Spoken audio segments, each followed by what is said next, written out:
প্রিয় দর্শক, আসসালামু আলাইকুম। দর্শক, আপনাদের প্রীতি ও শুভেচ্ছা জানিয়ে শুরু করছি আমাদের আজকের প্রতিবেদন।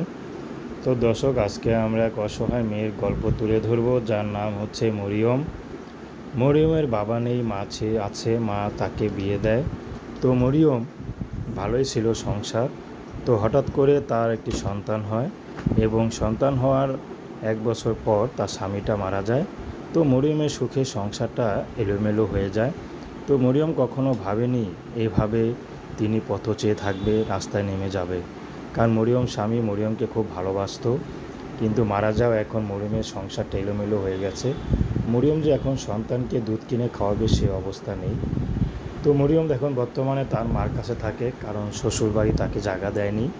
স্বামীটা মারা যাওয়ার পর তার শ্বশুর শাশুড়ি তাকে বের করে দেয়।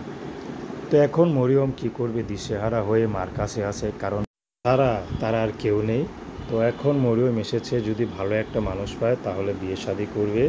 সে যেমনই হোক, যদি ভালো একটা মানুষ হয়, সে যদি বিবাহিত হয় বা তার ঘরে যদি সন্তানও থাকে, তাকে যদিও লালন পালন করে বড় করে দিতে হয়, মানুষ করতে হয়, মরিয়ম সেটাও পারবে। মরিয়ম কোনো হিংসা নেই বা কোনো বিদ্বেষ নেই। মরিয়ম একটা সহজ সরল মেয়ে, চাচ্ছে ভালো একটা মানুষ, সে বিবাহিত হোক বয়স্ক হোক।